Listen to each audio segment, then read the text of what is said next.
Today we are sitting down with Stephanie Vine from the Historical Society to talk about Old Settlers Day. She's the county historian and director of the depot. Thank you for sitting down with me. Thank you for having me. Are there going to be any new vendors during Old Settlers Day? So we have quite a few new vendors. We actually have several boutiques coming this year, which we haven't had in the past.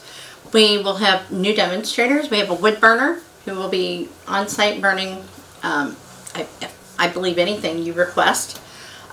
We have a spoon carver, which I think is pretty interesting.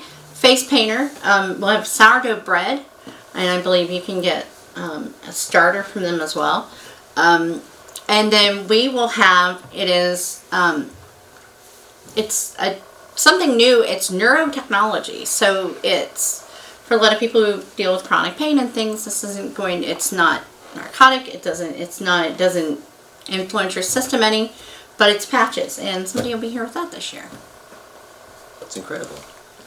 Are you having any events at the amphitheater during Old Settlers Yes, Day? so we do have a concert at 6 p.m. on Saturday, October 7th, and it's Jim Smoke, who is a bluegrass legend and is from volunteers here at the depot, actually, and then Andrew Applegate, who is currently lives in Louisville, but is starting his career in Nashville and has a record coming on the way, and he will start at 7:30. That's great. And it's a free concert. Donations appreciated. What is Old Settlers Day? How did it come about? So it started actually in the 1880s in the picnic grounds, which are kind of out where the Salem Speedway is.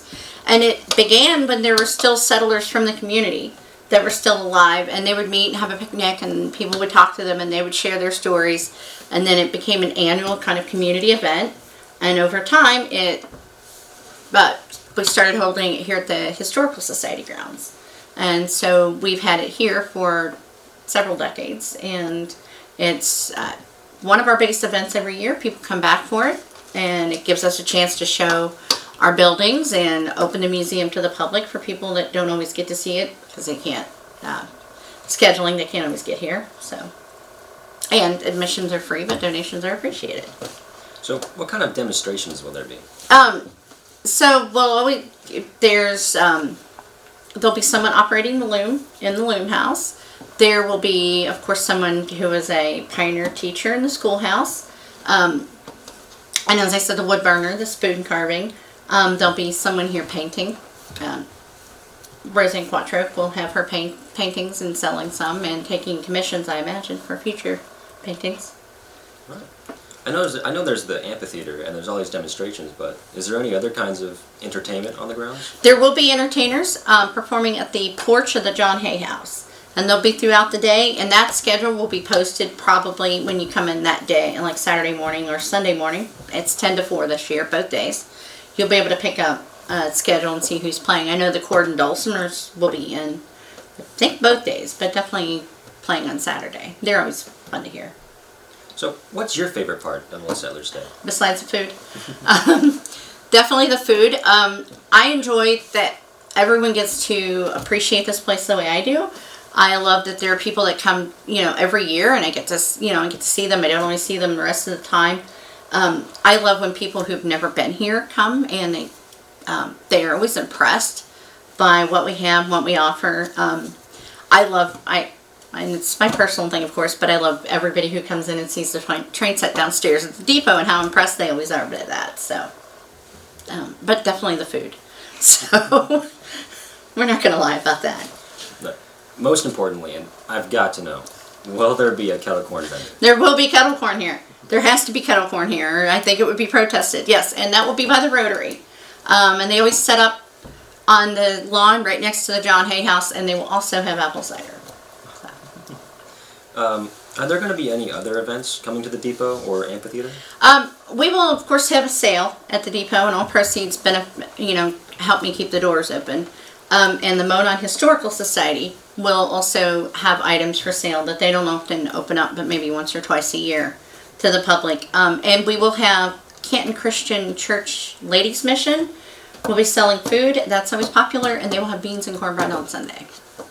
So, are there any other events other than Old Settlers Day? Yes, we actually have several coming up in the next couple months. October 27th, about 7 p.m. Around dark, we will be showing Hocus Pocus at the Amphitheater. That's partnered with the YMCA. That will be free as well. There'll be popcorn, hot dogs. I don't think we'll have snow cones that late in October, but we have been having snow cones in the summer films. And then the Village Trick or Treat is October 28th at 5 p.m. And then, of course, the parade follows. And that's several organizations take different buildings in the village. And you can come in. You start at the entrance to the Stevens Museum and work your way through. And then April 8th of next year, of course, we're in the path for the eclipse. And we will have a large 3-day event here. And we're still working out the details on that, but we'll have tent space to sell or to rent, and it'll be open to the public. You can come in, and if you just follow us on our Facebook or our website, then you can get a calendar reference there. Do you have anything else to add about the upcoming Old Settlers Day, or anything else with the depot or the John Hay Center? So Saturday morning, Old Settlers Board, in order to help us raise money, will be selling breakfast, biscuits and gravy. You can come in and eat or get it to go. And that's new this year. In the past, some organizations have sold breakfast, but we haven't been able to do that in a few years. So there'll be that. And there is a children's obstacle course that will be here, and that's the Indiana National Guard is taking care of that for us. So that's something new this year. And like I said, 10 to 4. And all the buildings will be open on the grounds, and we hope everybody comes and has a good time. Well, I'll sure be there. But again, thank you so much for sitting down with us. Thank you. This is Davin Ross with the Salem Lines News Network. Now back to the studio.